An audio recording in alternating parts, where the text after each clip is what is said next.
What is going on, everybody? Welcome back to another NasG Gameplays video. Today, I bring you another awesome JayNas podcast. Here today, we're going to get you updated on all the latest PC gaming, console, retro, and Nintendo news. And as always, I'm joined by my good friend Jason616. He is our local retro expert and, of course, Nintendo expert. Gives us the latest on all the local news with that, buddy. Thanks very much for joining me, as always, man. How you all feeling, man? No worries, I'm alive. That's the main thing, is I'm actually here. It's been a bit of a busy week, so... Mate, it wouldn't be the same without you, buddy, so we're all glad you're here, mate. Yeah, that's it. No, good to be here, man. Got some good things happening down the Nintendo way this week. Not all negative, so that's good. We had a few negatives from Nintendo last week with Mario Kart multiplayer and other stuff going on, but all looks good on the Nintendo side this week, as well as some remember how we mentioned we had the new handheld console coming in, the Evercade. Oh, yes. I've got some more updated news on that as well, so things are progressing well from my side. That's excellent, man. That's excellent. Well, as I was mentioning before, today's going to be a bit more of a Days of Our Lives, Young and the Restless episode, or should I say Days of Our JayNas, or Young and the JayNas, or whatever. JayNas and the Restless or something today, because it's a bit more drama going on out there in the gaming world this week than there is more sort of exciting stuff, but we're going to cover it all, bits and pieces. So I'll give a brief overview of what we'll be talking about tonight, mate. So yeah, no worries. One of the big things I want to talk about is that the World the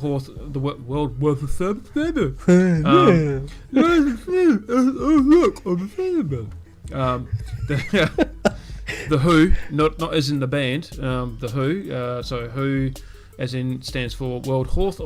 I did it again. The World Health Organization has officially announced the declaration of mental health in regards to gaming disorders. So it's kind of a really grey area at the moment. Still waiting for more information coming through.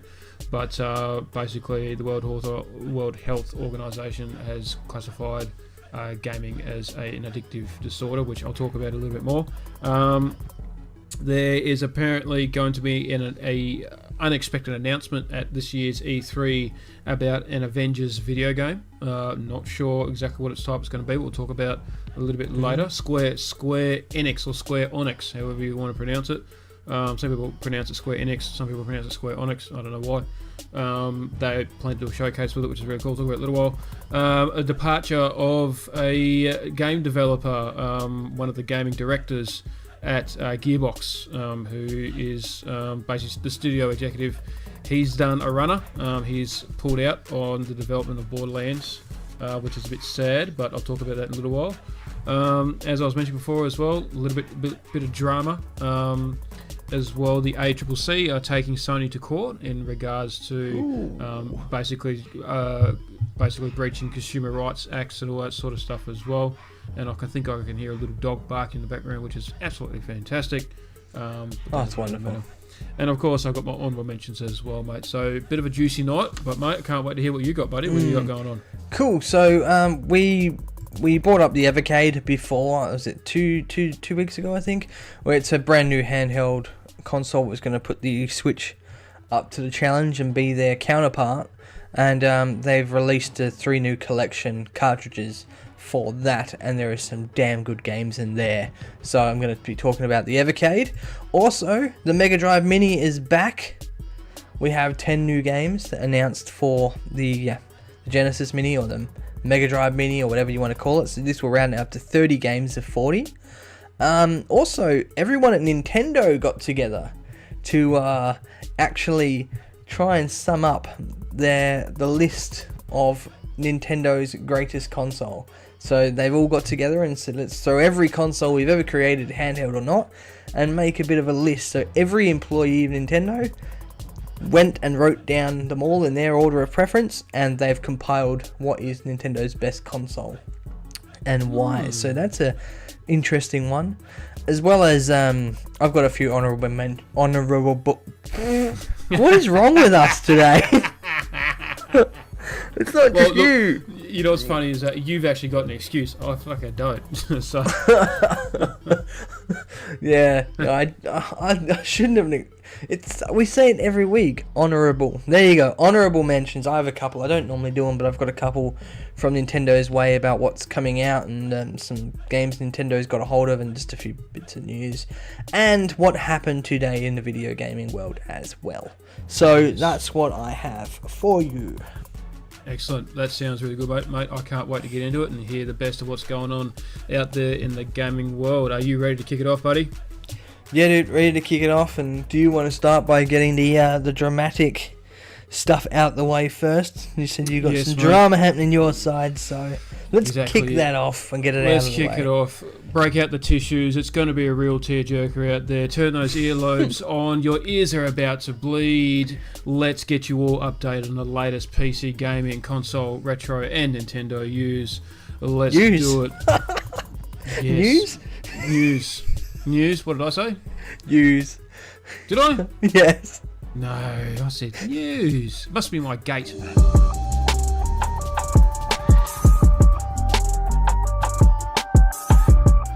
Must be the dog barking. Yeah, there's a dog barking. It's thrown us all. Yeah, I said news and you heard a dog go news or something. I don't know. I don't know, that sounded really weird. This may be the worst intro to a podcast ever. It's not like anyone listens to it. No, I'm just kidding. No, it's all good. We're professionals. Yeah, that's exactly it. Professional moobs. Yes. Right, let's do it. Okay, so as I mentioned before, The Who, not as in the band, the World Health Organization has officially announced over the weekend that gaming disorder is recognised as now mental health in what they call the ICD-11. So international clinical diseases, I believe it's called. So basically it falls under the category of in detail substance use, addictive behaviour and gambling disorder, which is of course very, very debatable. They announced it over the weekend that it's now going to be official in the ICD-11. So it is quite concerning. That, I mean, I can see where they're coming from. It is quite concerning. Gaming is an addiction. I'll admit that I'm addicted to gaming. It's what I do, it's what I love doing, and in fact it makes everything a lot easier. It helps me do everything from relaxing right up to feel like I'm being productive. It feels like I feel most alive when I'm gaming. I mean, ever since I've retired from fighting, gaming is really when I really started taking off. I've always been gaming ever since I was a kid, but on and off. But when I stopped fighting and I wasn't training 6 days a week, it was like, what do I do now? Started taking up gaming a lot more, and it kicked off then. That was in 2012. So I think I've mentioned that before. So mate, I'll be the first to admit, yeah, I'm addicted to gaming. I can't wait to get home and game. And if I haven't gamed for a while, I start getting withdrawals and all that sort of stuff. So there's I think the fact that they're just not really done enough research. There's not enough evidence, and I'm going to touch on that, what I just said again in a little second as well, is that they just think that if you can sit there for 10 or 12 hours non-stop with very little to no breaks, and all that sort of stuff, and you can do that every single day, 7 days a week, then you must be an addict. Well, not necessarily. You're just passionate and you love what you're doing. Then, of course, there's people that, okay, they might call in sick to work and play games instead, or sick from school and play games instead. So I can understand that, I really can. But to put it in the category of gambling, I mean, I know there's loot boxes and all that sort of stuff, but you're exchanging, finance for goods and services. Basically, when it comes to gambling, you get finance back in finance. You make a profit. So of course, that's going to be natural gambling. That's where the addiction comes with. And all that sort of stuff. It's not like you're buying goods and services. You're buying just literally a electronic product that's only available within the game. So I can understand the addictive side of wanting to constantly get good items in loot boxes to give you an advantage in game. But at the same time, most loot boxes aren't designed to give you in-game advantages, because the whole pay-to-win thing is sort of under a microscope. But basically, you can't really say that it's on the same level as gambling disorder. It might release the same endorphins or whatever, you know, that makes you feel the same way when you have a good win and all that sort of stuff.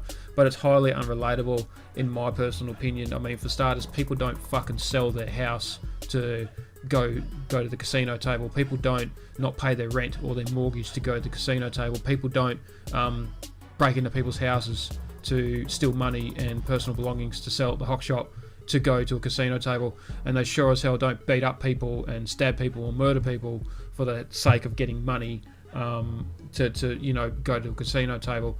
And, you know, I mean, even though we might stay up to 2 o'clock in the morning, but there are people that are like there in visual in front of a person, this person that's dealing him cards in front of him, and even this person will say, don't you think you've been here long enough? And the person will usually have like a negative effect. So look, it's just too unrelatable in my opinion. And on that backlash, it's funny how you say that. It's funny how I say that basically, you know, with the gaming disorder, as I'm bringing up the World Health, I keep saying it, World Health Organization, you know, as you'll be as glad to get this one out of the way. Yeah, big time. You know, it's bringing it up page. It's on the official page. You can check it out yourself. But basically, there's been a bit of a backlash. So the top global gaming organisations are asking the World Health Organization, so WHO, to reverse its inclusion of gaming disorder, a disease, according to the press release sent by the Entertainment Software Association on Saturday. The World Health Organization has officially recognised gaming disorder over the weekend as part of its 11th edition into International Classifications of Diseases. That's what it's called, the ICD-11. This was a decision the industry was awaiting since WHO detailed its intentions, you know, a couple of years back. So basically what's happening now is, in effort, which includes the Entertainment Software Association, including several organisations, have released a statement including, signing petitions. They want people to sign petitions to get the WHO to basically do more research, really acknowledge the difference between the gaming disorder and the gambling. They want people, they said it needs more evidence before we concluded to such a classification. The organisations behind the effort include ESA, as well as the Entertainment Software Association of Canada, Interactive Games Entertainment Association, the Interactive Software Federation of Europe, the Korea Association. So a lot of these big guns, a lot of these big heavyweights in the gaming industry have now stepped in and gone, bullshit, you're not going to do this to us. This is total crap. What do you know about this? Total garbage. Tell you what, why don't you actually show us some evidence and show proof of how this is like gambling, how this will destroy lives and, you know, marriages and all this sort of stuff. Yeah, sure, we've heard of people that have constantly gamed and have ignored loved ones and all that sort of stuff. We heard of the odd person, but it's not like, you know, the mortgage is going to get destroyed. It's not like they're spending thousands of dollars and it just completely disappears. You know, even if you can't even spend $1,000 a day or even a week on gaming, because I mean, you'll buy every single game in an hour, you know, and you're going to be so busy playing all these games because you're addicted to gaming, you're not going to spend more money. I mean, that's the whole point of gaming, is that you're at home saving money and not out, you know, getting drunk, taking drugs, beating people up, you know, for money to go gambling. Do you know what I mean? It's just not even on the same page. So I can see where they are coming from. Honestly, I can. But then, in my opinion, if they're saying that the gaming disorder is an addictive personality enough to be recognised in the world, or international classification of diseases, then they need to look into people that go to the gym every day. There's an official term called gym junkie. You know, these people go to the gym every day. I'm addicted to going to the gym. I'm addicted to working on my guns. You know, I'm addicted to making my dick people bigger. that have like, I used to know someone that like ate 9 meals a day just to, you know, to get big. Exactly. And he wouldn't eat anything other than the same one meal. What's wrong with the guy that loves his footy, that trains 4 or 5 nights a week, plays a couple of games because he plays in the reserves and he plays in the Colts as well? He might play for 2 different teams or something like that. I mean, what about that guy? What about that guy who's addicted to playing sports? What about that guy? You know, so what about as well social media, man? Because some people people just sit there on their phones for hours, and I'm like, how can you sit there on your phone for hours not doing anything? Some people, if they had the choice, would just be glued to that fucking thing, you know? Yeah, man. Selfie. They were talking about selfie addictions a couple of years back.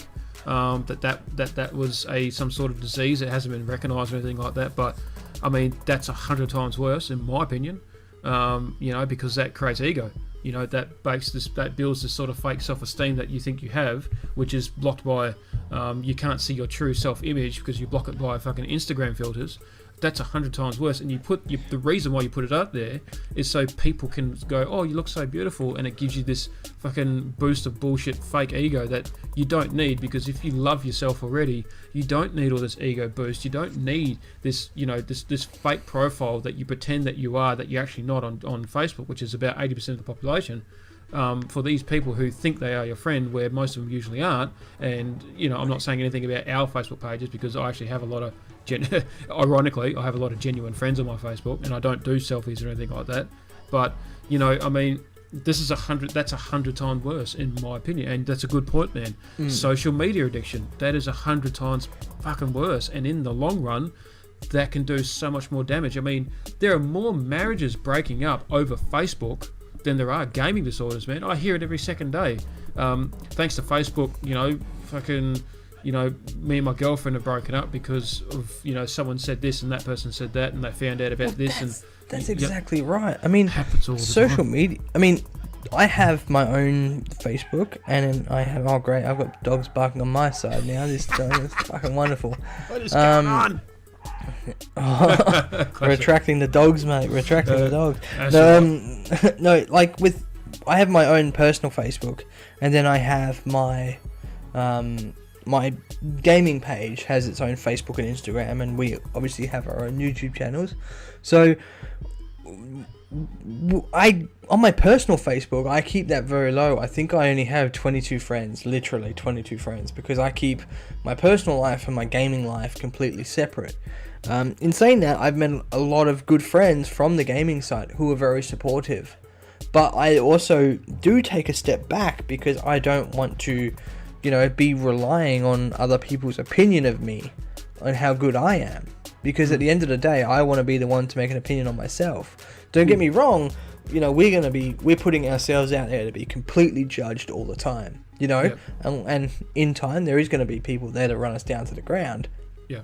But if those people's opinions, if you really some people become almost reliable on someone else's opinion to make themselves feel good. And that's nowhere to go. Social media in itself is almost ruined society, in the sense that I remember going back 10 years ago, if you wanted to speak to someone, they gave you the phone number and you'd call them up. Now it's add me on Facebook and send me a message. Yeah. And I've lost multiple friendships myself because I've disconnected from them, because no one ever actually calls you to catch up and see how you're doing. They just look at your Facebook profile and know what you're doing. So I've just, didn't post my life story on Facebook, so people would actually have to call me to see what I've been up to. Yeah. Because I'm not going to overshare. But some people you lose friendships and stuff like that because they just look at your Facebook and know what you're doing and then don't bother to contact you. But I mean, between social media and Pictionary, I think those two are the things that break up the most relationships in the world, especially Pictionary. But the worst thing they did was do those messenger in-game things where you convert your friends and word find and stuff, and then the next thing the amount of people. What was it? Candy Crush. The amount of fucking invitations I got for Candy Crush, I just wanted to go mad. Yeah, man. Yeah, look, I mean, that's the other thing as well, is that, when it comes to the World Health Organizations talking about gaming disorders, are they also including mobile gamers? Are they only talking about mobile gamers? Are they also taking their statistics based on such how highly popular mobile gaming is to the average person? And what is their guideline of addiction? Is it because they're spending more than 2 hours a day, or is it because they're spending every waking minute? Are they actually not going to work, calling in sick, spending money that they're not supposed to be spending on, blah blah blah blah blah. So this is where the big entertainment industries have come out and said, we need more evidence. Simple as that, before you put that shit in there. But yeah, man, honestly, mate, that is my first topic of the day, buddy. I cannot wait to hear what you've got to say for us, man. All right, cool. So I'm going to kick it off with the Evercade, and if if you're new and haven't heard our podcast a couple of weeks ago, the Evercade is coming out. It's almost like it's like the Nintendo Switch. It's a handheld console, but it takes cartridges. They're releasing old cartridges to go into these suckers, and it's really going to take the Nintendo Switch for a ride, because these guys are literally getting licenses from game companies to do this. So it's not just, relying on legal grey areas of emulation and ROM files. These guys are actually going to the developers and saying, we want to use these games on a cartridge. And they're kind of like cramming 20 or so games onto one cartridge and calling it Collection 1, Collection 2, Collection 3. Well, it's expected to be released in, between October and December this year. And they're really pumping this thing up. They're really backing it, and I think this could be a very big competition for the Nintendo Switch. And if I was Nintendo, I'd be a bit worried. And if I was them, I wouldn't be letting a lot of my my Nintendo kind of classic games from the 8-bits and 16-bit games go. But in saying that, they're not going through Nintendo. They're going straight to the source. So 3 new cartridges coming out. They've gone to Interplay for a collection, Namco, and Atari. So they're going straight to the source. So it's gonna be big. So the first collection, obviously with Namco, they're calling it the Namco Museum, is the name of that cartridge. Some of the best Namco classics like Pac-Man, Dig Dug, and Star Luster are on this cartridge. So some obvious classics. Pac-Man is probably like the gaming symbol of the world, really. So grabbing up him would be great. Interplay, I don't know if you know Interplay. No. They're the guys that do Clay Fighters and Earthworm Jim. Oh, there you go. So, and you betcha, Clay Fighters 2 and Earthworm Jim 2 are on their Interplay cartridge for the Evercade. And the final collection is just Atari. So, they've got another 20 classic games from the Atari's first successful home console going on that. So they've released those 4 cartridges so far, along with the original one, they said. And they are going to do some good things. And I was saying last week that I think cartridges will come back. Is this the way to go? Because they're looking at selling a cartridge collection of 20 or so games for $60. Now, 20 games for $60 isn't too bad. Now, one person would say, oh, but hang on a second, like, why would I could just emulate them? And yeah, you can. But have we ever had a cartridge of just Namco, which could be NES, SNES, all kinds of ranges of consoles on the same one? You could have a Super Nintendo game with an NES game and an Atari game all on one cartridge, without going, this is all SNES, this is all NES, this is all Atari, this is all this. I mean, they're combining a lot of things, and I think people will pay the price for it, I think they will, but this Evercade, they're really backing themselves, and they've got some good shit coming out. And the fact that they are keeping a lot under wraps as well, and, it's not been hugely made to the public eye that this thing is coming out. So I think they're going to keep a lot under their wing and look out for this, because it's going to be a doozy, this one, and I'm probably going to get my hands on it because I love the old retro ones, and yeah, emulation is cool, but can you carry the emulation games around with you? This is true. And play with your friends. That's the thing. I definitely couldn't. I have to take my whole PC. I've got MAME, I've got WinUAE, I'll have to take my whole PC with me. I have to take my external hard drive, and all that sort of stuff. And it's not as simple. I mean, I've got WHD load as well as WinUAE, but that takes a lot of boxes to tick and to get it right. And the weird thing is, even though WHD load is a massive improvement compared to WinUAE, but because every game is formatted differently from different eras, like a game made in 1988 is different to 1994. of how they run. So they're better to run on different Amiga systems. So games in 1988 might necessarily run better on the A500, where 1994 ones will run better on the A1200. So things like that. So and you always mucker that about. So if that was already set in the console itself to be emulated it the best way possible with just by turning on a button, that's awesome. Yeah, and I think what they're doing as well is they're looking at doing like a multiplayer for 2 people with Evercades that can play together in a game, but it's not needing an online connection. Yeah. It's so when you want to play a game online now, and not many retro games are online. Switch is starting to do it. But say for instance, you want to play, let's just say, I don't know, Street Fighter, for instance. They want to play Street Fighter. If they do a Street Fighter cartridge, and they probably won't do a Street Fighter because Nintendo's all over that, and I doubt that this console will ever get some of their mainstream games. But Clay Fighter, for instance, Clay Fighter 2 is coming out. You want to verse your friend in Clay Fighter 2? That's cool. Don't need internet. And that is one thing that's great, because I think they're doing it by Bluetooth. You can just, as long as you both got the cartridge and your Evercade can pick up on someone else's that's sitting next to you, bam, off you go. You don't even need the freaking internet to connect it. So thank God someone is bringing out a retro cartridge console that doesn't need the fucking internet. Yeah. So is that a new way of going with retro games? And you know what?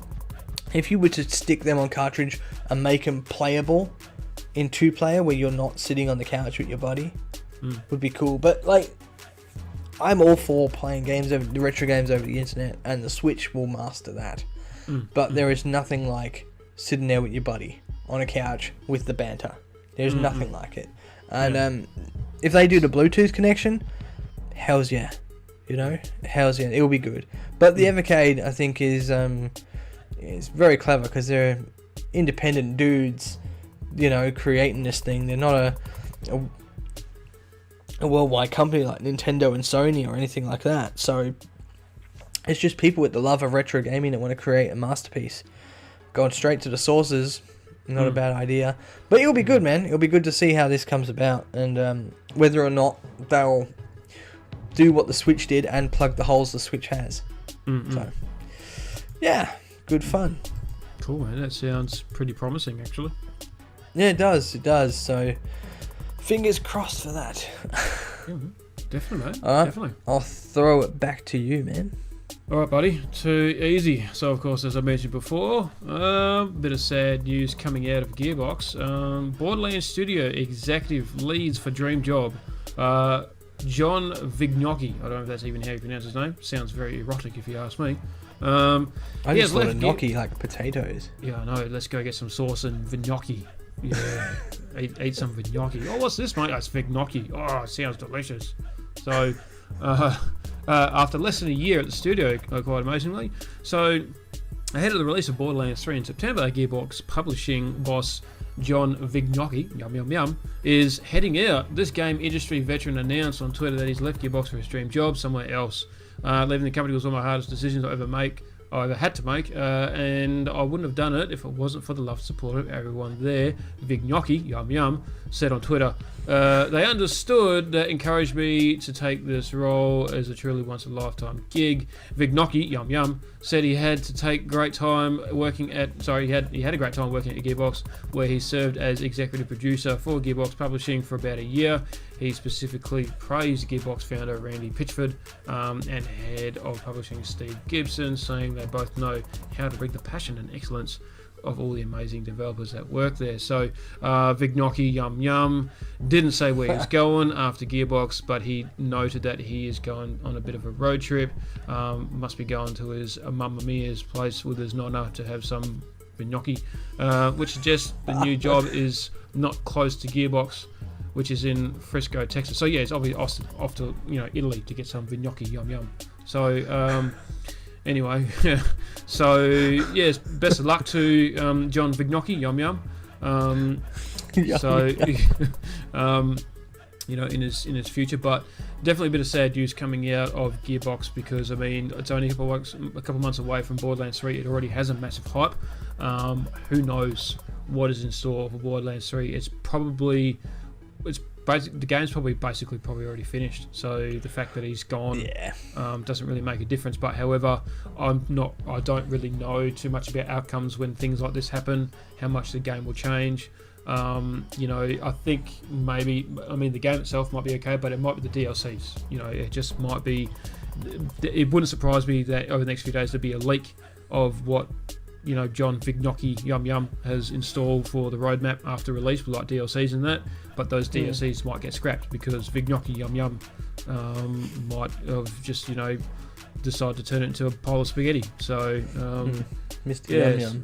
Yeah, Yum Yums indeed. So John Yum Yum Vignocchi, all the best to you, mate. Best of luck. You will never probably ever hear this podcast, but mate.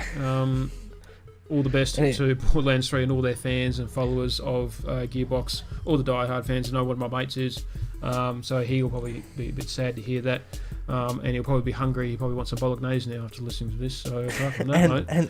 If Mr. Yum Yum ever hears this, please leave a comment down below. What is your favourite Italian dish? He'll probably go. I'd like to know.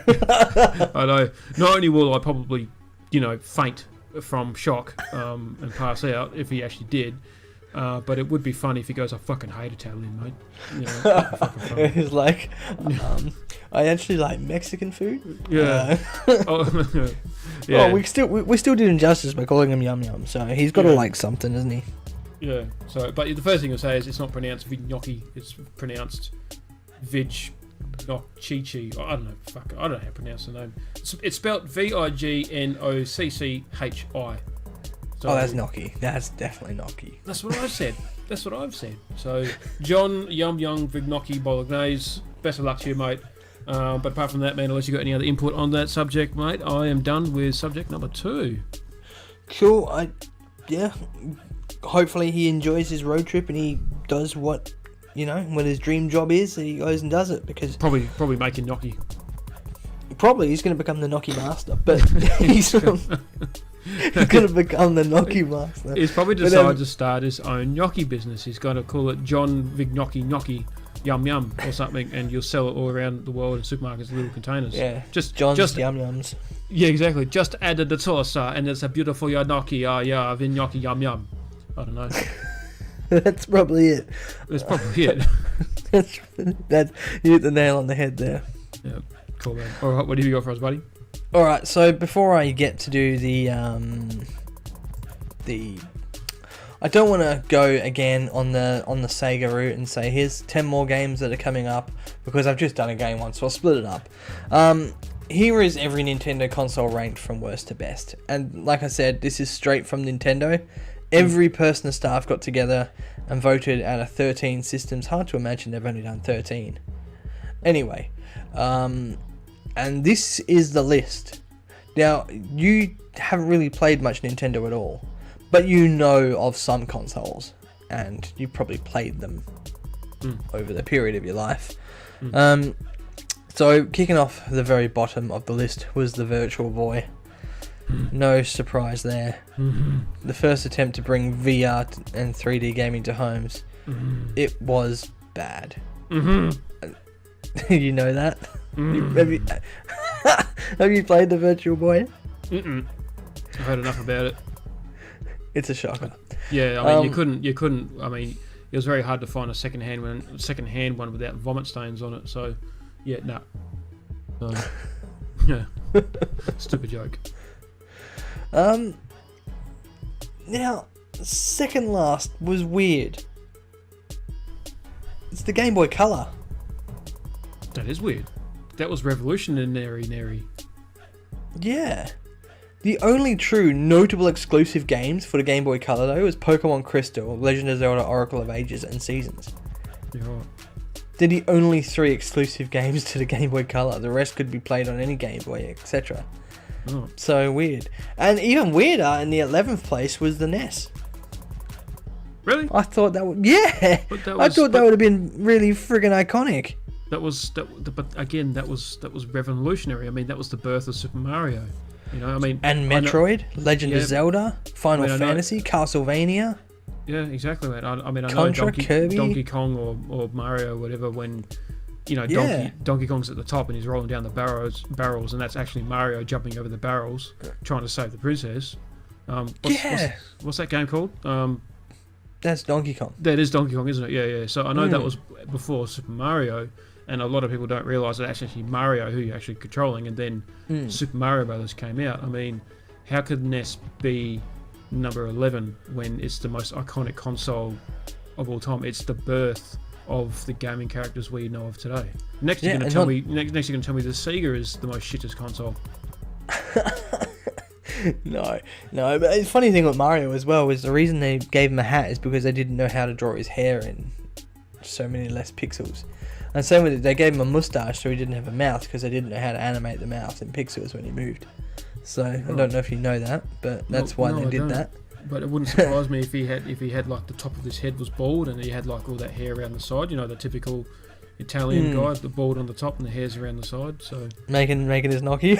Yeah, exactly, making his gnocchi. In the barrels that was being thrown at him was just barrels of gnocchi. Barrels of gnocchi, and he made it for Donkey Kong. Donkey Kong's get fucked. This tastes like shit. I have my spaghetti bolognese. Yeah, and it's not really the princess plot twist. It's his nonna. You know, so. Jesus Christ. Oh God, Nonna, I'm coming there for you, Nonna. And Donkey's like, go fuck off, you knocky cunt. I mean, whoops. That needs an edit. I'll beep that. I'll bleep that. Alright, number 10 on the list was the original Game Boy. Oh, yeah. That's okay. You're right. And just above that, at number 9 was the Game Boy Advance. I never played the GBA. Yeah. I've never played it. I've never owned one. So I can't really say, anything good for that, anything bad for that, as I've never... See, I've played the Game Boy Advance, but I've never heard anyone call it the GBA, and it sounds so exotic. Oh, going to play the GBA. Yes, but don't wait up for me, darling. I'm going to play on my GBA. But I mean, it was a success, and they provided 2 hardware updates for that thing, so it must have done something right. Number 8 was the Nintendo Wii. Okay, that should have been like 14 or 15 for me. That's my personal opinion. I can see why people don't like it, and when you look at some of the, it never had a mainstream Mario game. I don't think the Wii. No. Oh no, it had Mario Galaxy, but Mario Galaxy just didn't feel like a normal Mario game to me, like an Odyssey or a Mario 64 kind of game. It felt a bit weird to me. I don't know. Maybe it's just me.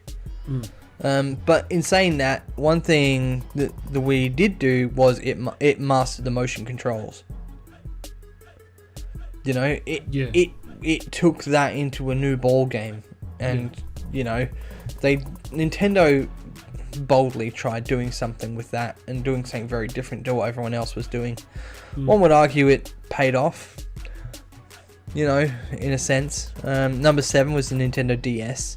People still have a DS, so there's no surprise that the DS is on that list. Kind of in the middle of the table there. No surprise. I've never owned the DS. The only handheld consoles I had for Nintendo was the Game Boy and the Game Boy Color. So I didn't go above that. Number 6 was the Wii U, which surprised me. Because I thought the Wii was better than the Wii U. But, Mario Kart 8, Splatoon, stuff like that. Super Mario Maker as well was a big one for that. So, I can see, but I didn't own the Wii U. I played it. I didn't want one because I thought, it's just kind of the same thing. 5, the Nintendo 3DS. They were very, very popular. Number 4 was the Nintendo 64. Okay. Yeah. Which for its time was great, and this surprised me. Number 3 was the Nintendo GameCube. Yes. I mean, it's no. There's no way the Nintendo GameCube was better than 64. There's no way. Yeah. See, I'm with you there. I totally agree with you. It just isn't as good. To me, I don't know. The 64 is just, it's, there's not many people that go, 64, let's go out and play, let's get the 64. I mean, it's popular. No one goes, let's go and play the GameCube. I mean, no one really talks about the GameCube anymore. I mean, name a game from the GameCube that really stands out. Yeah, no, I can't. I can name a couple, and and Super Smash Bros. Melee, which was arguably the best Smash Bros. Game ever. Luigi's Mansion. Yeah. And Legend of Zelda Wind Waker, which even that was very toony, wasn't the greatest. But other than that, it was okay. But number 2, the Super Nintendo. That's fair call. Fair call, and it was my favorite console ever. Is the SNES, so I would always favor it. I mean, that was the birth of F-Zero, Star Fox, Bomberman, Earthbound. That's where Mario really took off, was the Super Nintendo. To me. And in the top spot is the Nintendo Switch. And when I think about it, it's outsold every other console that there is. Yeah, it's true.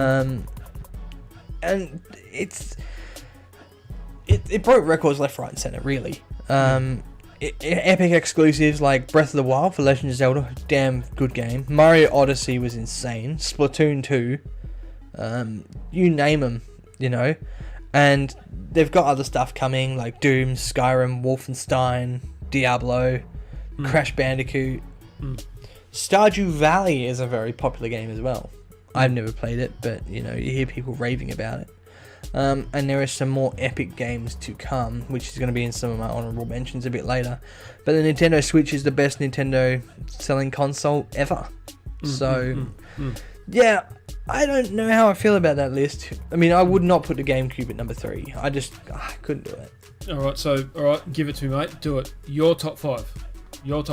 Starting top from 5. Your top 5. Oh, okay. I would say 5 for me. Oh, that's a difficult one. I'm gonna say the Game Boy, because I played a lot of the game. That was my first handheld when I was younger, and I've still got my original Game Boy in my over the shoulder bag that the Game Boy sat in, and all the little pockets that the cartridges went into and stuff. So I'd say 5 is the Game Boy for me. Yeah, comfortably. 4. Boy, oh boy. This is really hard, because I'm a Nintendo fan through and through. Number 4, I'm going to say the NES. It's classic, it's timeless. But I suppose I spent a bit more time recently playing other consoles. Although I do always go back to it, but I didn't get my NES until, I was in my early to mid 20s. So I was very late to the NES party. I mean, I had one and then it broke when 2 months after getting it. Number 3, I'd say the Nintendo Switch. It's just damn good. It's just really good. And it's a fight between first and second for the 64 and the SNES. I would normally say SNES is my number 1 because it's my favorite console of all time. But later in life, I played a lot more 64, and I really do appreciate some of the games on the 64 as well. But I'm going to say 64 at 2, SNES at 1. Yeah, sure, mate. Sure. That's hard. That is hard. Mate. Well, definitely. I mean, in my top 5, you'll find will be very, very similar in its own way. But I'll give you my top 5, and I'll explain why. I'll explain why the top 5 is like this for me. So basically, I mean, number 5, even though I haven't owned a Nintendo Switch, and I haven't really played a Nintendo Switch, and I can understand that it's got such a high rating. I mean, in my opinion, it hasn't been out long enough, but definitely the Nintendo Switch, of course, number 5. I mean, you can't argue with facts. At the same time, the Nintendo Switch, it hasn't been around. I mean, it's definitely the reason why I'm giving my list is simply because of revolutionary. That's basically that's what it's coming down to. So, the Nintendo Switch is proving to be revolutionary. It's probably one of the first of its kind, if not the first of its kind. of exactly what you can actually do to the game, what's designed around. They're really good in staying true to that. So basically, games that are designed basically for Nintendo Switch. There's a handful of games that aren't really designed for Nintendo Switch, but it doesn't really matter in their own little way. Like Rocket League's not one of them, that's for sure. Skyrim, yeah, I mean, Skyrim's a beautiful game and it wouldn't look that good on the Switch, but then again, I have to see it for myself. But things like that. I mean, it is a great console. I mean, it's backing up itself with a lot of facts. It's going to revolutionize a lot of gaming, but it's still yet to do it, in my opinion. So, and of course, that means in my view, the next 4 basically comes from just a revolutionary sort of background. So,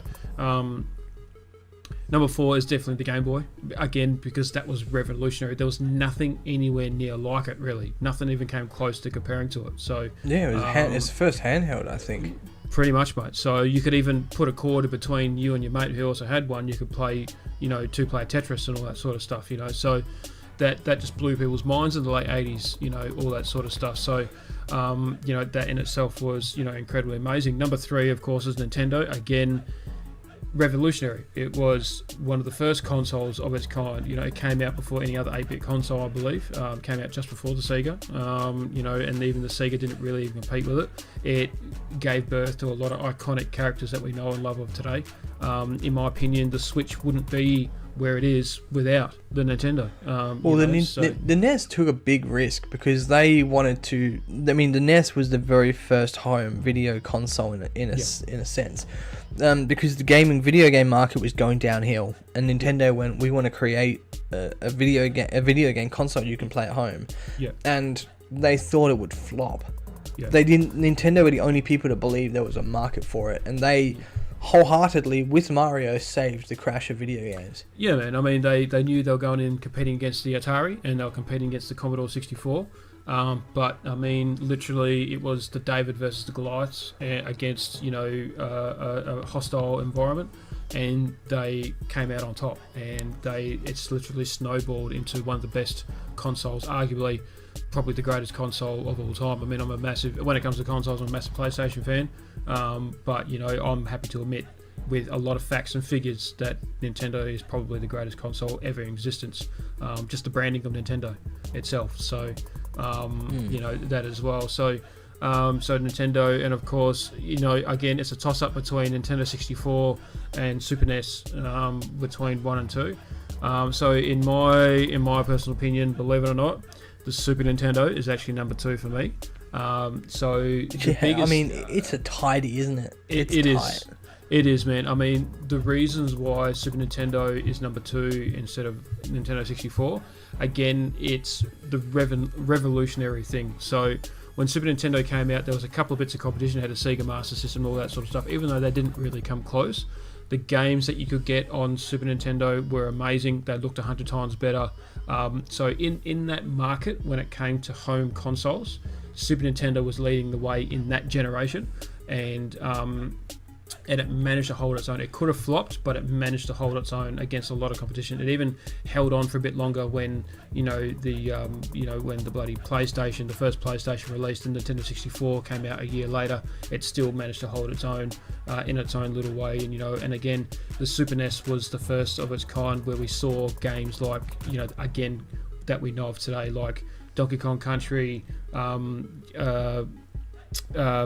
Killer Instinct, these revolutionary games, that I know Donkey Kong, the figure of Donkey Kong was around for a little bit longer than that, but there was a lot of iconic games on Super Nintendo, that again has influenced a lot of games, to this day, and all that sort of stuff. And it's just, as you said, the Super NES is just a great all-round console, and there's a lot of great games on there. But of course, in my personal opinion, Nintendo 64 being number 1, again, just revolutionary. It was the first 64-bit console that was cartridge. I mean, the Sony had better graphics because it was on CD format. But for a cartridge, the controller was unique itself. The controller was completely unique. It was like nothing else. The games that you can get on Nintendo 64 have always are seamless and timeless and have always printed in people's memories of being great games. GoldenEye, Banjo-Kazooie, Mario 64, Mario Lilac 64, Wars. yeah, Lilac Wars, which is also, of course, Star Fox, all that sort of stuff. It's just, there is just so much awesomeness with the 64 that just happened, and again, it had to compete with the Sega Saturn and the Sony PlayStation, which was tough, and it held its own for quite a while. But Sony started taking off probably after about 3 or 4 years of its release. Sega Saturn disappeared because it just couldn't hold itself, and then Sega Saturn going down the drain, and Super Nintendo, Nintendo 64 was right behind the Sony PlayStation. It's just still, you know what I mean. So, so that's that's it. I mean, the PS1 wasn't enough to take me over the line. I was 64, but when the PS2 came out, I still had the 64 for a long time, but the PS2 still got my interest. And the PS2 was my switch to PlayStation. Not that I abandoned Nintendo, because I got the Wii and that came out and stuff, but I never abandoned Nintendo. But the PS2 was when I really switched and went, okay, PlayStation's a big deal. But Sega, I never really touched Sega as a kid. I played them a lot in later life. I had a friend that had a Sega Mega Drive, and I played that a couple of times, but then 64 came out and it was just 64 City. Everyone was 64. Go around to your friends, play 64, play GoldenEye, play Smash Brothers, play Mario Party. It was those games. So, But anyway, it's weird because last week I was talking about a modern game, and this week you're talking about Nintendo. It's crazy how we've kind of switched things up a bit. Yeah, man, it's pretty funny. And on that note, I had friends that didn't have any gaming consoles. I had friends that had Segas. I had friends that had Nintendos.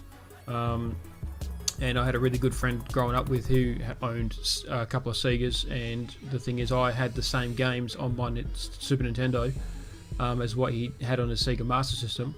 And I remember playing the same games that I had on his Sega.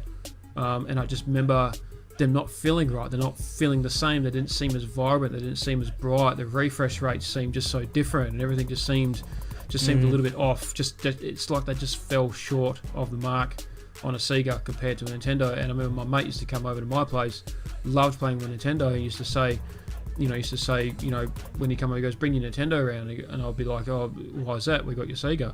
He goes, "Nah," he goes, I like Nintendo. I like Nintendo games better. So he goes, "I just like the Nintendo." I said, "Yeah, man, Nintendo's pretty awesome." So, so it just came to that, So yeah. And I remember when Nintendo 64 came out, he's like, "I'm going to get a Nintendo 64. I don't want to get another Sega. I want a Nintendo 64." So because he used to play my 64 as well, and he got one, so it was pretty cool. And yeah. I mean, we can't argue. The thing that Nintendo do right is the fact that a lot of their top games aren't multi-platform.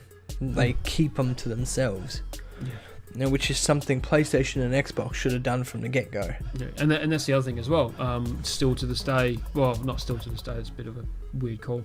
I mean, 4-player split screen on Nintendo 64, that was, again, revolutionary. I mean, as you said, the 4-player GoldenEye, which is one of your favourite things to do, 4-player GoldenEye, I mean, was the only console of its time, and still to this day, one of the only consoles that can sort of do it, on that format that it was created on. So I mean, can Nintendo Switch do that today? 4-player split? Oh yeah. There you go. So I mean, Mario Kart still got it. I think Splatoon still does it. Yeah. So that's what I mean. Back in those days when Nintendo 64 was at its peak, I mean, even the Sony PlayStation couldn't do that. It was only 2-player split screen. So again, revolutionary stuff. So again, it's just why the 64 was just made my top number one. Super Nintendo number 2, mate. Crazy. But Nintendo will keep ruling on. When you think of video games, the two things that come to mind is definitely Pac-Man and Mario are the two symbols of video games that hit me.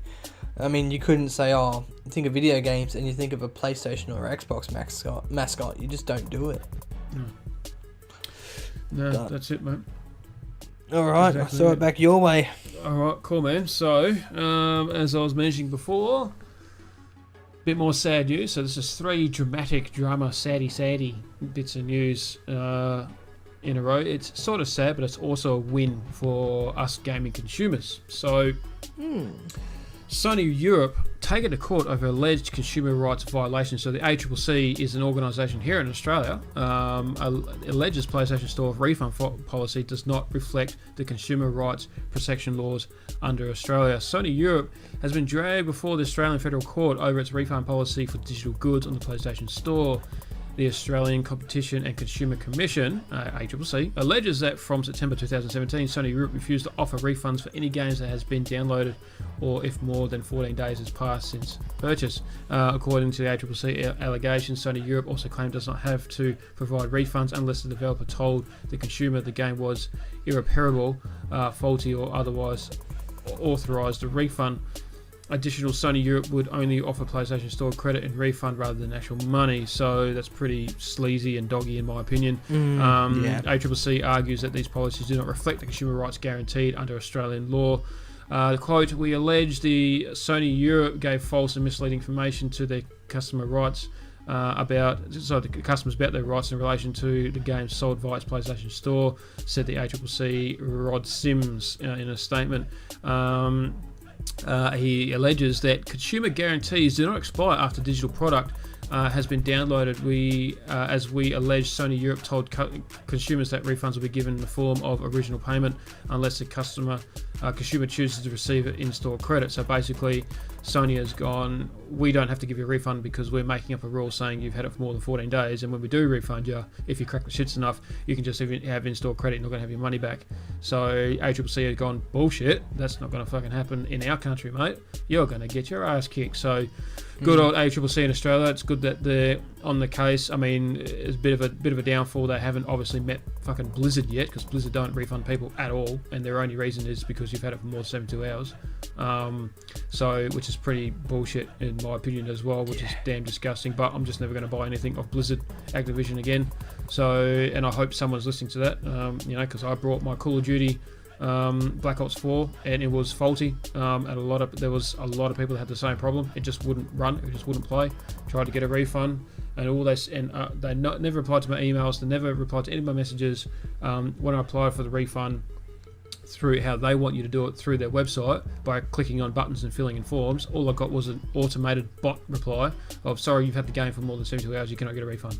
Like as if I was just someone that's just played the game, gone, no, I don't like it, I want a refund. You know what I mean? Or has played it for 3 days straight and gone, all right, I'm done, I've completed the game, I've done this business, I'm going to get my money back now, and I've put it on my channel, or I've done my review, I'm just going to get my money back. That was the opposite. I've actually got a faulty game, and I've tried for 2 weeks to get a reply from someone. I sent about 10 emails, tried to get a reply, I got nothing, and I thought this is disgusting, and I'm never getting anything from Blizzard ever again. So, and it's still to this day, I won't get anything ever more from them, so I won't buy it from their store.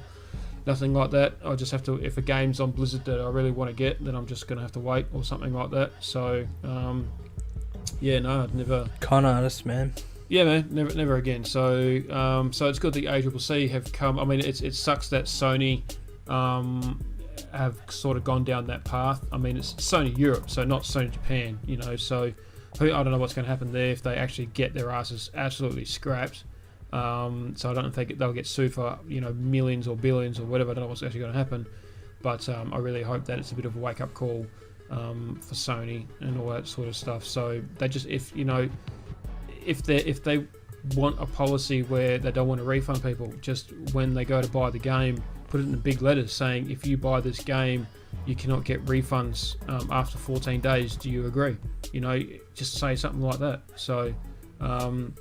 Things like that. Just make it easier for people to, not complain, but if you have a faulty game and it's digital copy, they need to make that easier. Do you have a problem? Yes, I do. What is your problem? My game will not run, will not work. Tick this box. Okay. Are you able to supply evidence that it does not work? Yes or no. What is your statement? What is your evidence to say that it doesn't? I press play and it doesn't play. It just crashes. Blah blah blah. Are you able to record the screen and show us? Yes, I can. Put it in a box and send it to them. So, It's just that I know it's usually less than 0.008% of people, but that depending on how many copies you sell, I mean, if 0.8% of a million is 80,000, that's 80,000 people too many, in my opinion, to have a game that they've just spent $100 on that won't work. And I'm telling you now, 80,000 people the next day, 100,000 people will know, and then 150,000 people will know, and then 200,000 people will know in a week, then 400,000 people will know, and then 700,000 people will know 2 weeks later. Next thing you know, you're selling shitty, dodgy games, that people won't buy. And I know a few people might come and say, well, my game's fine, but people know that the game's... I know, like I said, you get the odd game that doesn't work, but if you are selling a bodgy game, which has a high risk of a turnaround where people can't get a refund, these people are going to know, they're going to find out, and they're going to know that you don't give refunds. Especially because the stories, that's the thing about social media, is that all you have to do is go on forums and you find stories that are consistent. These 2 people that have never met, or these 10 people that have never met in their life, one's in Japan, one's in Germany, one's in Australia, one's in New Zealand, one's in England, and they all say, I bought this game 3 days ago, I press play, it doesn't work, it just crashes. The next guy says the same thing, the next guy says the same thing, the next guy says the same thing. If you see a consistency, if you see a pattern, then there's a problem with the game. And if all these people don't get a refund and they all get told the same thing, then you're gonna have a bad time. So ACCC have stepped forward, taken PlayStation Europe to court, which is a good thing, because at least we know that our consumer rights are going to start getting protected, which is a great thing. So, but apart from that, mate, that is my third topic for the night. Buddy, what else have you got, man? Cool. Heading our way to the Sega Mega Drive Mini. We've got 10 more games released for that. Now, we've gone through 20 already. Do you want me to sum up what has come forward yet? Or do you want me to just go... Quick, Alright, quick go through the list again, yeah. Alright, so the first announcement, we had Thunder Force 3, Super Fantasy Zone... Wait, I beg your pardon, sorry. I'll start that again. I'm reading the wrong list. Sonic the Hedgehog 2, Shining Force, Vampire Killer, Comic Zone, Rent-A-Hero, Space Harrier, that's some of them there. Echo the Dolphin, Castlevania Bloodlines. I'm just reading a few of these, just out of the... to run them off the top of my head. Earthworm Jim, Streets of Rage 2, Contra Hard Corps, Castle of Illusion and World of Illusion starring Mickey Mouse and Donald Duck. So that's some of the ones announced so far. Here is the 10 new ones. Here we go. Alright. Mega Man, The Wily Wars. So Mega Man is on the list. That is good. Good on Mega Man. I don't know if you played the Mega Man games. No. I wasn't expecting Wily Wars, but Mega Man nonetheless is great. Street Fighter 2, The Champions Edition. Oh, I think I just in my pants. Yeah. Ghouls and Ghosts. Yes. So, oh no, in a sense. One seriously hard game. Alex the Kid in the Enchanted Castle. So Alex the Kid's there. Golden Axe. I know. Beyond Oasis, don't know. Phantasy Star 4, The End of the Millennium, don't know Phantasy Star. Sonic the Hedgehog Spinball. It's probably not the Sonic the Hedgehog people were wanting, but we still do have 10 more games to be released, and we do have Sonic 2 already there. So I'm announcing they're going to hold back for the last 10. Vector Man, don't know, and then Wonder Boy in Monster World. So a few good games in there. We're only 10 more to go. That is a serious lineup of games that they're pulled together, and I'm still on the interested bandwagon. So let's see what they come up with next. And they did say the next announcement is going to be at the very start of June, so we might have an update next week of the final 40 games. So keeping an eye on that. So yeah, should be fun. That's Street Fighter 2. That's a biggie. That could be a game changer for him. So, yeah, well, that's my third and final topic, other than a couple of honourable mentions, and today in gaming. Yeah, very nice, man. All right, cool. I'll get on to my final topic, and I've got my honourable mentions. And do you feel old yet? Of course, naturally. So, all right, cool, man. So, my final topic for the night is more EA news, which is really, really cool. So basically, you say EA? Sorry, E3. That's what I meant to say. Okay, cool. I was going to say EA. Are they doing another FIFA? I'm excited. No. Well, they are, but no. E3. Yeah, E3.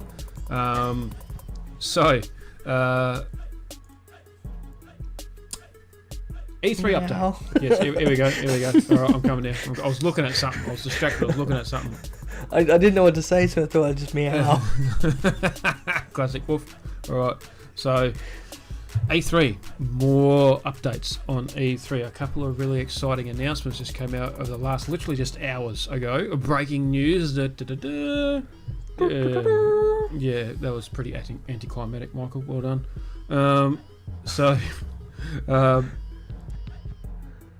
EA is going to hold a live stream at E3 rather than hosting a show, because what they plan to do is they plan to live stream gameplay, apparently, of Star Wars Jedi Fallen Order, which is extremely exciting.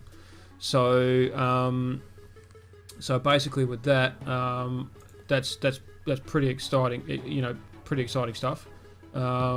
So basically with that, as I bring up on my screen now, that they're going to play a live stream schedule leads with Jedi Fallen Order. That's really cool. They actually have a full schedule up on the PC Gamer page of what games are going to be played, like live stream wise. So what they're doing, but rather than hosting a big E3 conference, EA is running a string of live streams on Saturday, June 8th, as its EA Play event. Topics will include Apex Legends, Battlefield 5, EA Sport franchises, The Sims 4, and of course Respawn's upcoming Star Wars game, Jedi Fallen Order.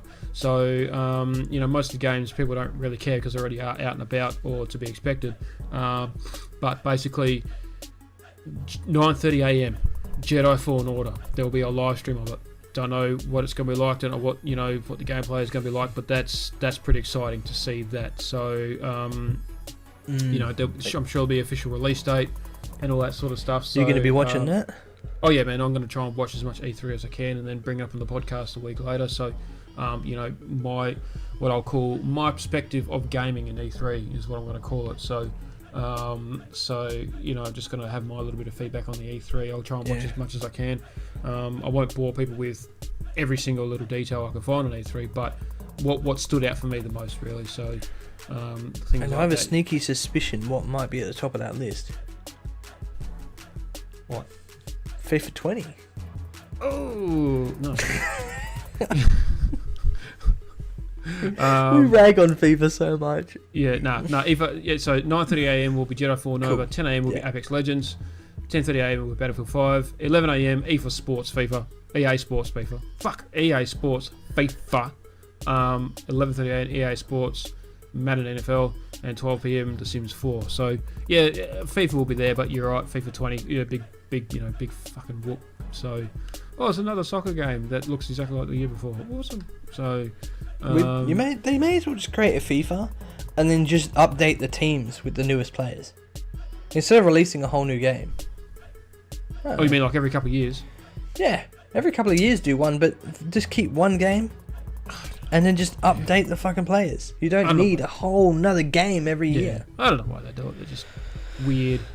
But yeah, man, that's pretty exciting stuff, man. So keeping an eye on that. So, and of course, another really exciting thing for all you Marvel fans out there, it looks like there's a rumor that an Avengers video game will be announced at E3 by Square Enix or Square Onyx, however you want to pronounce it.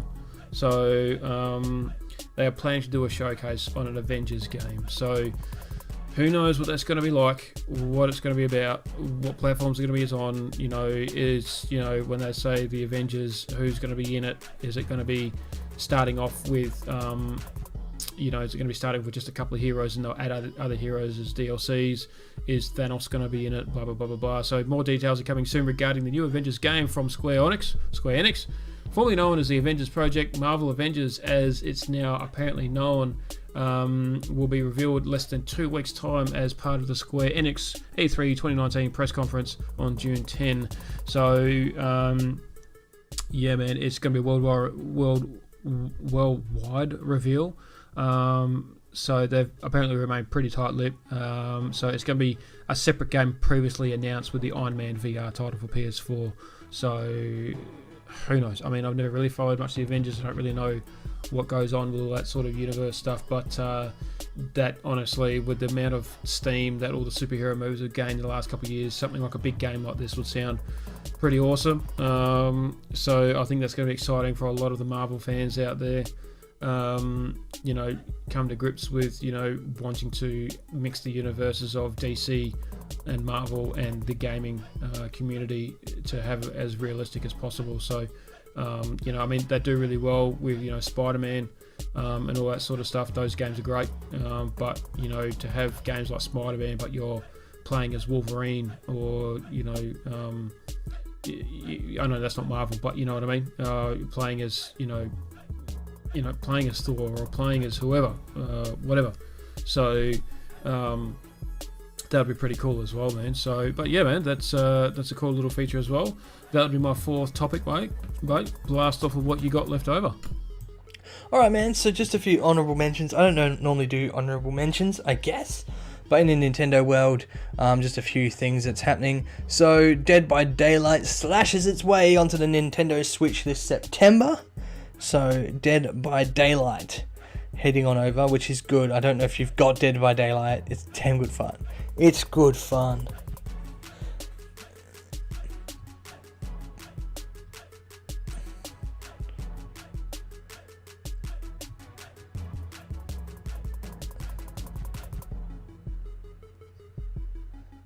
Yeah, no, for sure.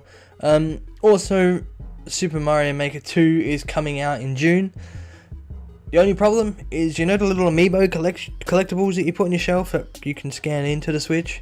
Well, none of them can be used at all in Super Mario Maker 2.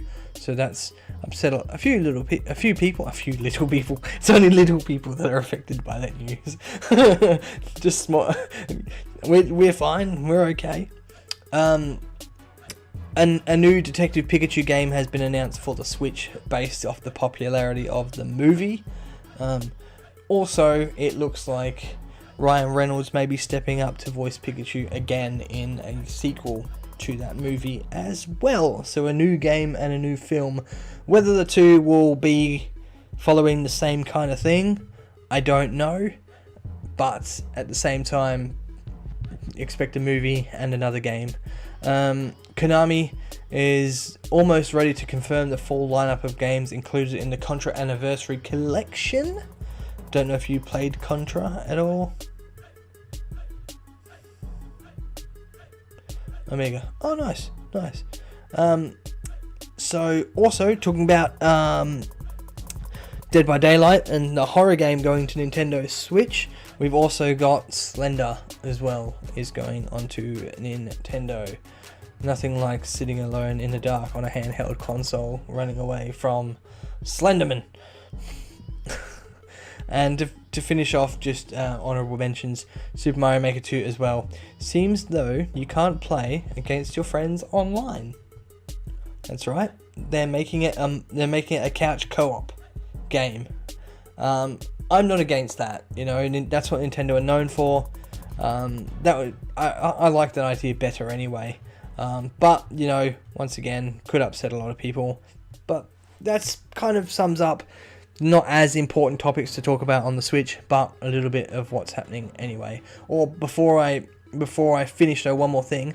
It seems that Nintendo might be bringing Red Faction back to life.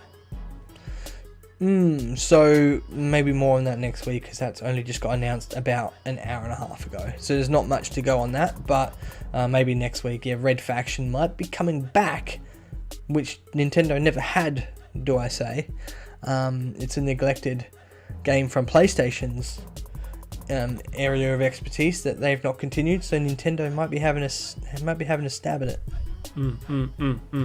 That's pretty cool. That's pretty juicy stuff, mate. Alright, so that's my honourable mention, so over to you for yours. Alright, cool. So my honourable mentions are based around a couple of release dates. Well, not release dates, a couple of like releases for games. One of them I'm very excited about. So Journey is going to be coming to PC on June 6th. So it's already released on PlayStation. I've played it on PlayStation. It came out in 2012, so 7 years ago on the PlayStation 3.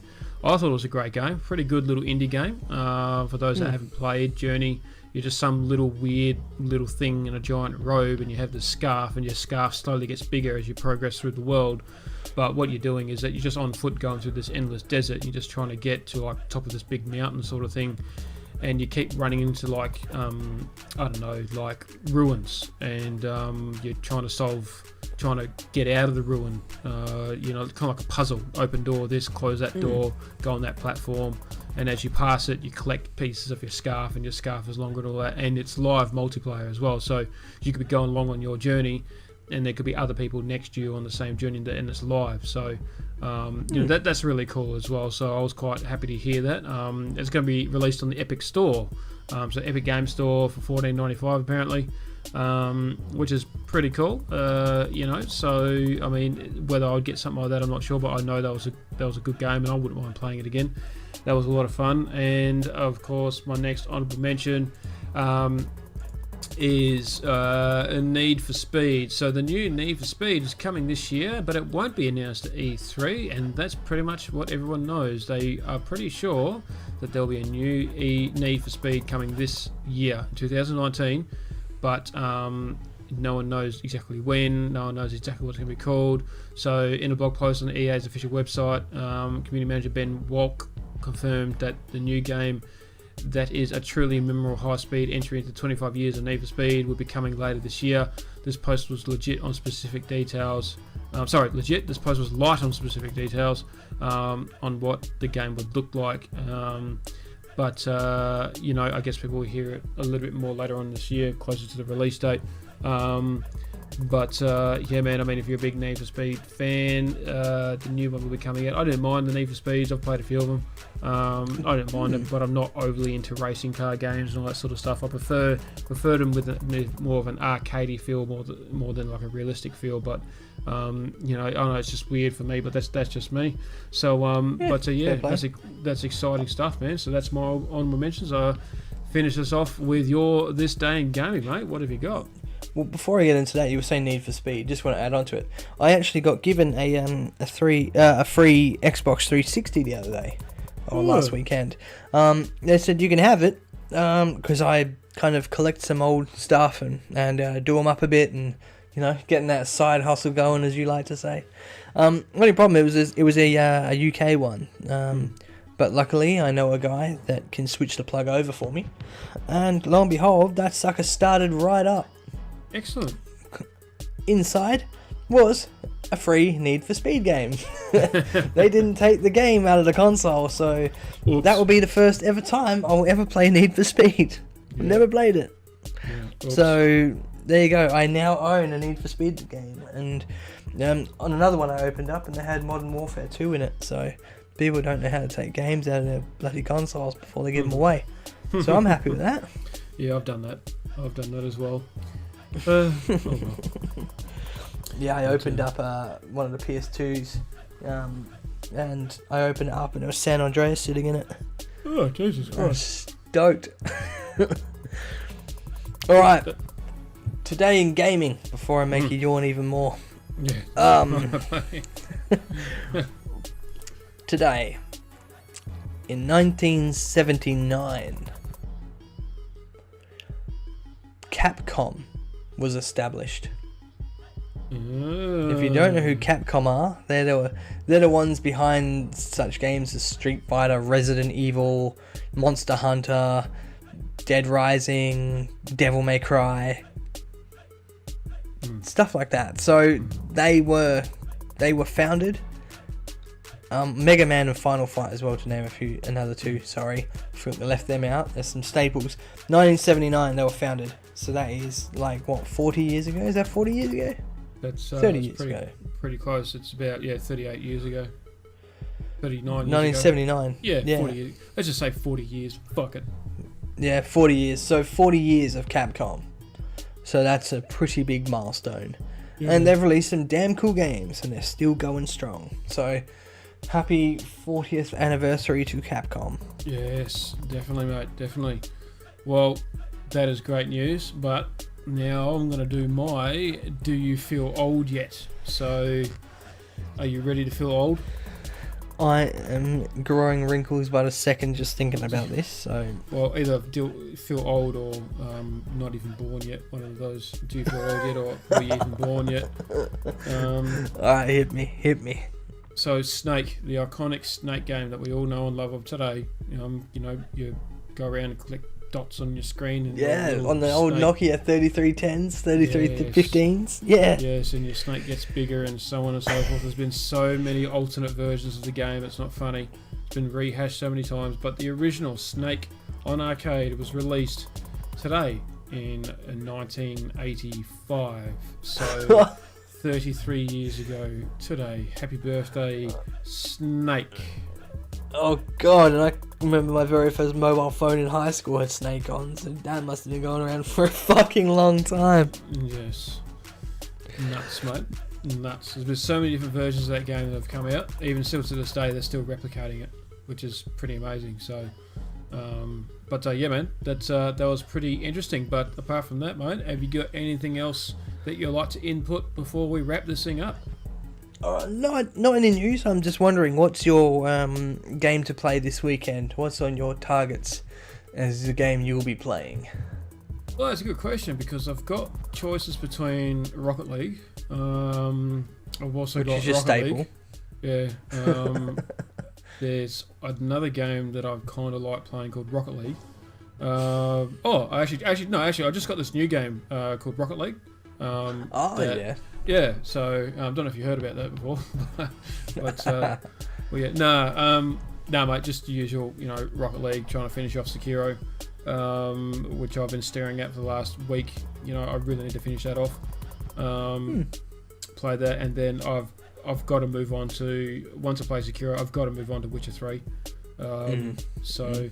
But it's tough, man, because Rocket League does take a lot of my time, and it's the first game I play. It's the first game I play when I get home. It's the last game I play before I go to bed. And I play other games to have a break from Rocket League, So, just one of those things, man. I want to get Rage 2, but I probably won't do that for a couple of weeks. I'm having a few days off from work next week, and I might get Rage 2 or something like that. Then I'll get a couple of games next week maybe. But I've got Assassin's Creed that I want to look at and finish, and Witcher 3 I want to look at and at least do the main story and all that sort of stuff. So, but yeah, man, apart from that, Rocket League. Sweet. What about yourself? I'm actually going to go back. I'm going to, streaming tomorrow morning, I'm going to be streaming Super Mario World. I'm going to try and complete that game from start to finish tomorrow. Yeah. So, that's my one, Super Nintendo Mario World for me. Nice, man. Nice. Haven't played it in forever, so it should be interesting. Yeah. Play it forever. Alright, let's wrap this up, hey? Let's wrap this up. Let's do it. Alright, guys. So, as always, thank you very much for joining us. You are now all up to date on the latest PC, console, retro, and Nintendo news. Guys, as always, again, Jason, thanks very much for joining us. Do not be afraid to check out his channel and his version of the podcast as well. I will leave a link in the description as always. And of course, Jason, I'll be doing the same thing. Check out NasG Gameplays in the description below if you're on my channel. And he's, like we say every week, he's the most attractive man in Perth. You might want to go and pay him a visit and check out his content. Yes, make sure you got your best sun visor on, because I am just absolutely stunningly, brilliantly bright. I don't know where I'm going with that joke, but anyway. But guys, as always, you're all up to date. Thank you very much for listening to the latest JayNas podcast, and we'll see you all in the next episode. Bye. See ya.